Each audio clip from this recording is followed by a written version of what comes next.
Hey, what's up, garden friends? Jeff here, Tropical Plant Party. How's everybody doing? Hope you're good. I am great.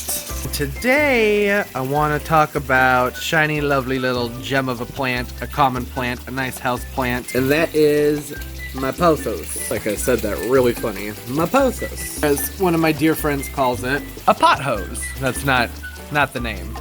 Pothos.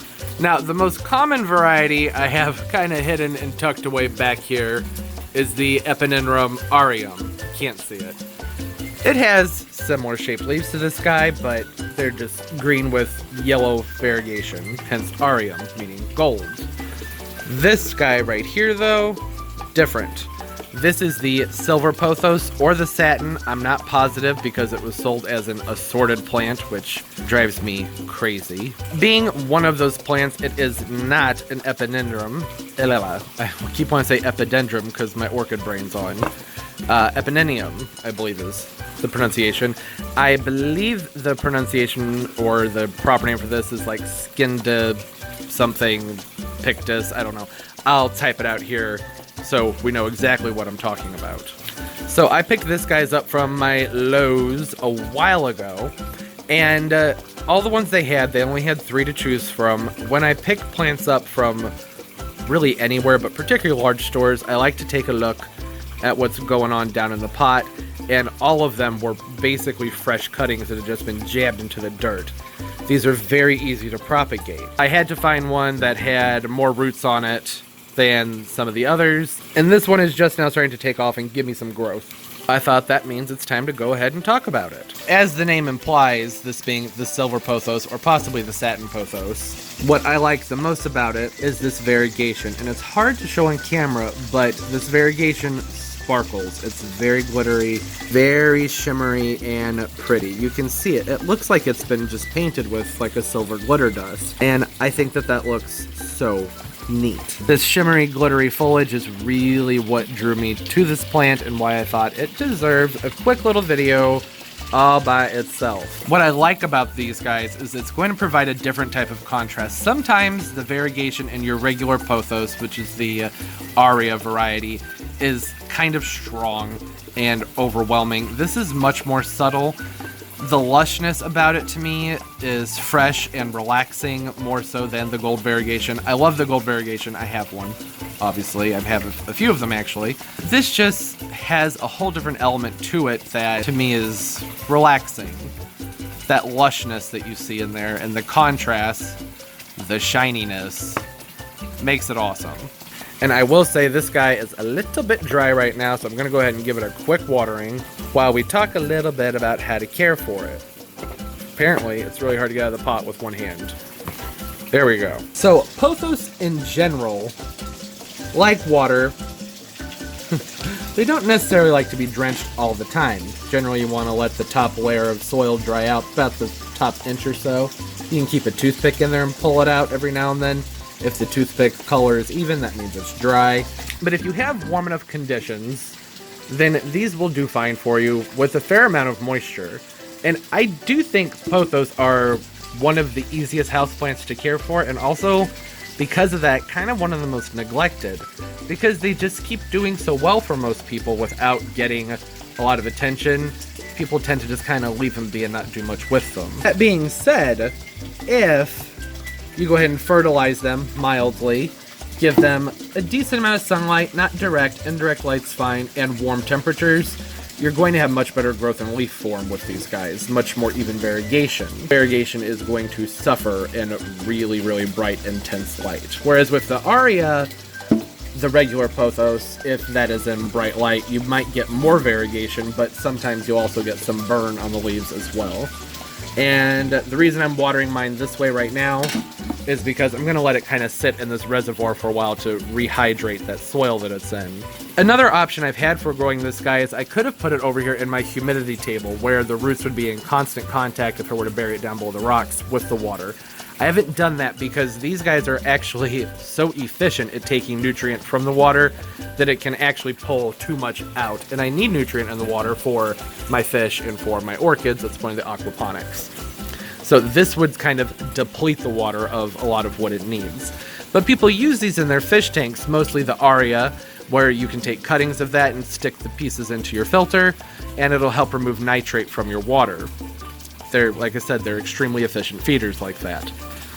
But I don't want to do that in this situation because I need the nutrient in the water. I think they would pull too much. Eventually, when this guy gets bigger, I'm going to take cuttings from it, and I will try and get enough propagated so I can do a small hanging basket with them. And then I'm going to use others for some terrarium type uses and whatnot. But they're just so cute. They're very versatile. They are not cold tolerant, however. A lot of websites report to not let these go below 65. And, well, if you keep up with my channel, it dropped into the lower 40s in here for a few days, and it was fine. There were some yellowing in the leaves, which could have been from the cold, or it could have been from too much water, and leaves can also yellow from not enough water, but they'll usually be crispier when that happens, kind of like this guy back here.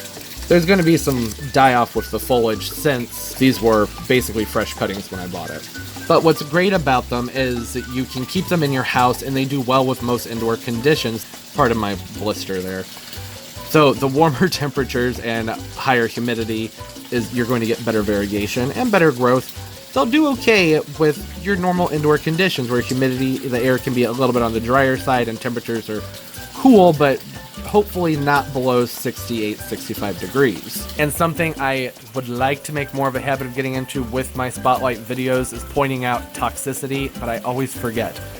These are toxic to dogs and cats. It's generally best assumed that all of your plants are, but I like to just put that out there and say, you know, don't keep this in a place where your dogs and cats can chew on it.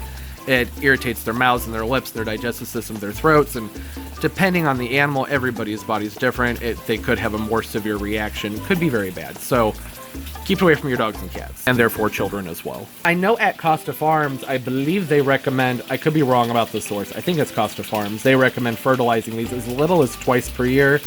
I would fertilize them monthly, but if you are worried about overdoing it or burning their roots, because these will have roots in the soil, and they will have aerial roots as well, because these are climbers. They will hang out of your basket, but if you put a support structure like a pole with cocoa liner on it, then they will climb up the structure as well, since they are actually a vine. And here you can see their little nubbins that will grow out when they sense something to attach to, and they will grab onto that and climb upward.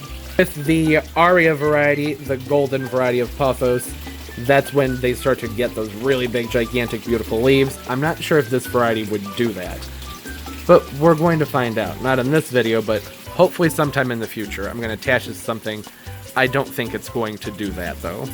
I think that that's a little bit more unique to some of the philodendron and pothos varieties, but it's not all of them. And like I said, this isn't one of the epininiums. This is a Scindapsus something. I typed it out at the beginning. But the point of that is that there's versatility. You can grow it up a structure. So if you wanted to put this in a planter, you can have it growing up that pole in the center and have lower growing plants, your spillers, coming out the front. Make a really lush arrangement. It'd look pretty neat.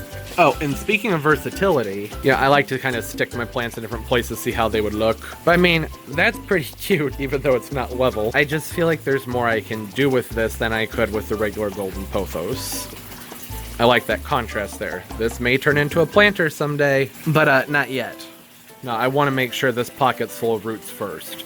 Speaking of potting and roots, springtime is the best time to repot these guys. They're going to get more light and more water that time of year if you're keeping them outside. Inside, it doesn't really matter as long as it's a warm time of year where they're getting enough light. So I generally like to take these guys up about maybe 2 inches when I repot them.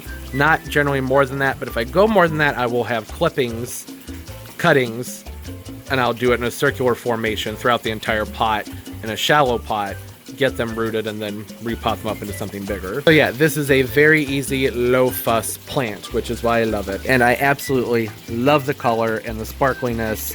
And this would probably be even more sparkly. I think I probably need to clean the leaves off. They might be a little bit dusty. You can see where the variegation's kind of lacking from where I had that cold spell. But in the leaves that were more protected, they're still super pretty. Oh, and because they're so easy to propagate, they're cheap. Who doesn't love that? I actually was thinking a while ago, this isn't going to happen, not at my current house, but how neat it would be to do a small living wall above my shower so they get that humidity and airflow and everything. and have a mass planting of these, because these are a clean air plant, just like the pothos and philodendrons and spathiphyllums and a lot of other plants. But the thing I notice most with plants that are considered clean air plants is that when you have a lot of them, the air has that clean, crisp scent to it. I don't know if it's a scent because it's clean and crisp. Do you know what I'm talking about? Like after spring rain, something like that. And that would be so pretty. All right, that's really neither here nor there. My brain just kind of is always going with ideas. But that's really about it for this guy. Easy peasy, cheap, low maintenance plant. I highly recommend it. And like I said, it's so pretty. Comment down below. Let me know if you've grown this guy, what other pothos you have grown, your experiences with them, where you've seen them around. If you live someplace tropical, outdoors, this would be, I would say, a 10B plant, but I don't know for certain because I don't live in those areas. But saying most websites say not to drop this below 65 would make it an 11. But it's been in the 40s here for a while and it was fine. So I'd say this is a good zone 10 plant. Maybe 9. I don't know. I don't know what's happening. You guys tell me. You know, hardiness ratings on plants on the internet are all over the place. So just to be safe, zone 11. But hey, zone 10ers, I'm pretty sure you could probably pull this off no problem.